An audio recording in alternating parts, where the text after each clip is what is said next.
Hello, Dane Espegard here. Wanted to make a quick video to share some thoughts on dreaming with your spouse, with your significant other. This is a really important concept to me. I talk a lot about dreams in the workplace because that's really where that concept was born for me, and really what I've utilized to further our business is this dreams concept, this dreams culture.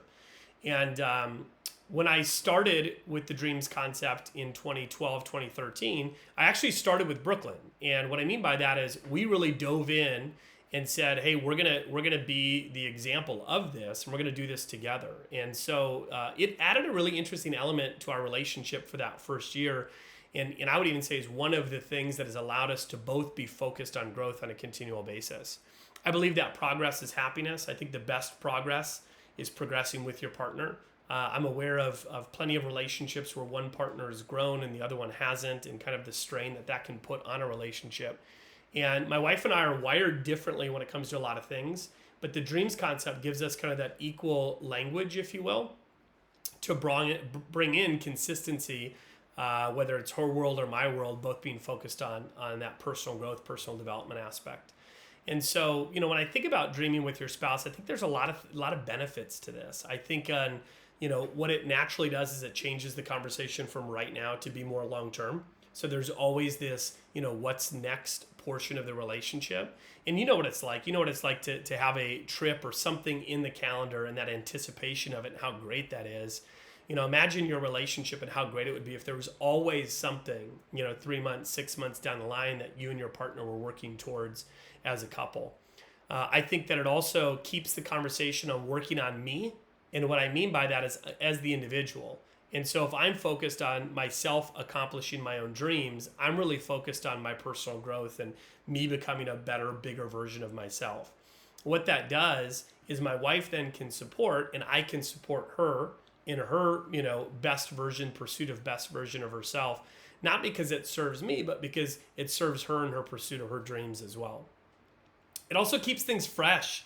A lot of the things on a dreams list are, experiences for the first time. It's learning something that you haven't learned before.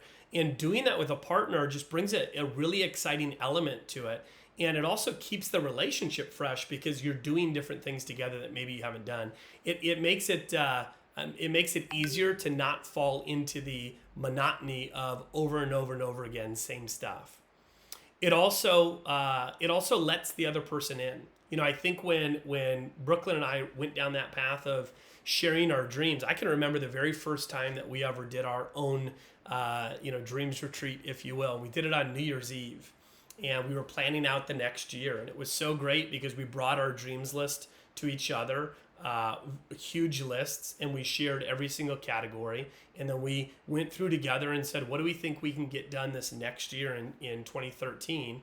And on that evening, on New Year's Eve, we were booking things. It was so exciting. It was a different excitement. It wasn't the same as, going out to a big party or whatever else. It was just us going through and really crafting what would go on to be our best year of our lives up to that point. And then being able to do that rinse and repeat every single year, I think is really, really awesome. The last thing I'd say is it gives you some financial alignment. And what I mean by that is it's not uncommon in a relationship for one person to want to spend money on this and the other person to want to spend money on this. And I think when a couple is working towards their dreams, accomplishing their dreams, there are dreams that are the same, that are together, that are a shared dream.